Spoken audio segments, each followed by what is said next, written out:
male attention. And so then like I begin to internalize it and I'm like, is something wrong with me? After we got married, we found out we were pregnant with our daughters so quickly. Want kids. I didn't want to get married. What's going on, everybody? Let's talk about Ayesha Curry. And I want to talk about and bring it into context, but we're going to use her as the poster child.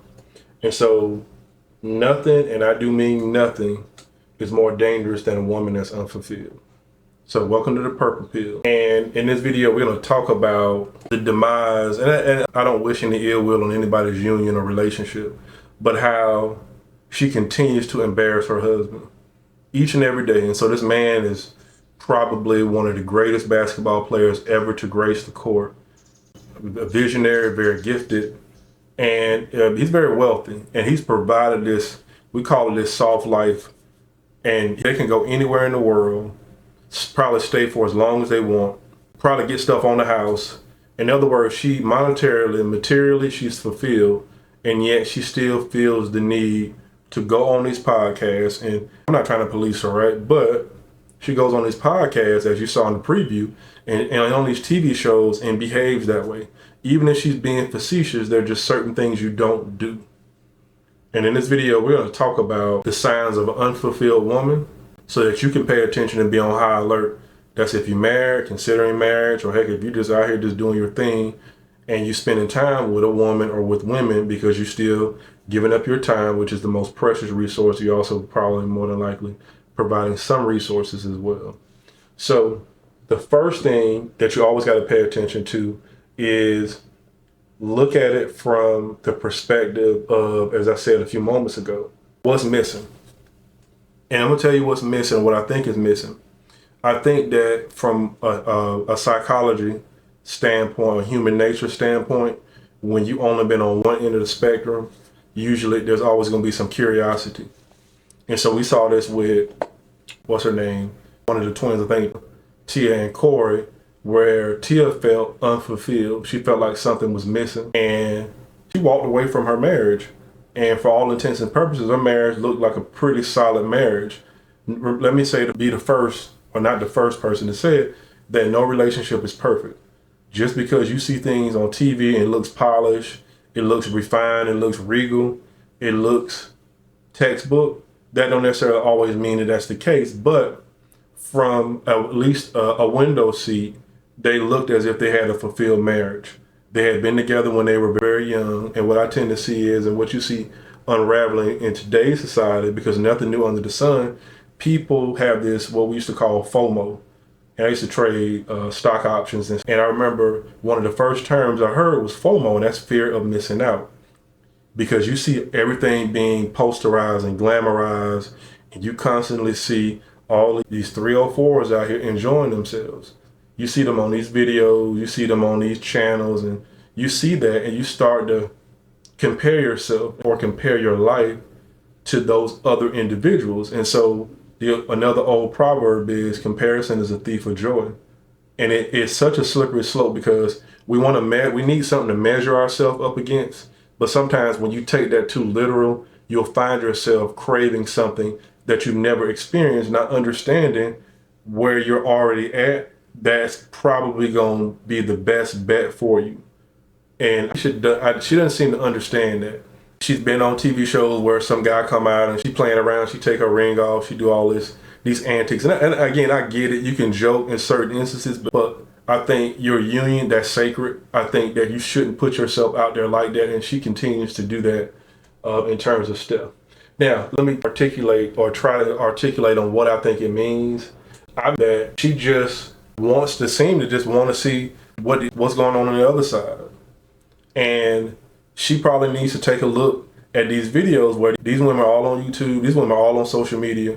They suffer from the Tia syndrome, the Ayesha Curry syndrome, which is basically the unfulfilled woman syndrome. That's what I call it. And they'll go get divorced because they think that they can find something better. See, that's the issue and problem. And again, I'm gonna go back to using analogies. When I would trade options, I would be in a trade and my trade will be going good. And whether if I'm doing calls or puts, calls or when price is going up, puts or when price is going down, I would get greedy. I would hold on sometimes in a trade, and I would end up losing some of those trades, and I would lose some big money in some of these trades because I was greedy. I thought if I felt like I wasn't content or satisfied enough with what I gained, so I held on for too long, and the trade ended up reversing and going in the opposite direction of what I predicted based on my analysis. And what I see with using that in context with Ayesha and with unfulfilled women is they'll have something and there's contentment there, but with contentment, there's sometimes boredom. And so as you get older, especially young people, if y'all stumble across this video, if you come across it, you're gonna see a lot of instances where when people get older because they're just more experienced, right? Not every older person is correct, but they're more experienced than you. They are all opting to settle for peace. And so this is why you see the gender wars as they continue to intensify. Men just don't want to deal with women, and women don't want to deal with men. And they only when they have that itch that need to be scratched, and they venture out and they get their roster, and it works for them. And so I've been on both ends. I've been married, and I've been on the other end. So I've been on both. I've been able to experience both ends of the spectrum, and I understood that I needed to get back to what was more familiar and what was more comfortable to me, and that was being married. And so I went ahead and I did it again. Now, I'm not sitting here saying I'm the smartest or dumbest, but I'm navigating my way through things. And I can tell you this, that when you courting a woman or when you really talking to her, because really she's giving you the play, you just got to be using your emotional intelligence and be paying attention with the things that she say. And when she talked about, because women always think they want marriage, but then when they get married, if they've been on the other side of the spectrum, when they've been out here in their 3 or 4 phases, they miss it. And so you always going to go back to your default. But I don't care who you are, you're going to go back to your default. And when people go through these phases, this is when people get hurt. This is when people get made to look like a fool in a sense, because they opt for something they think they want, and then they live on that side and they realize, hey, I'm not too familiar with this, or I'm just not comfortable with it. And I think Ayesha just, well, I guess she want to get out, she want to go outside, she want to see what's out here.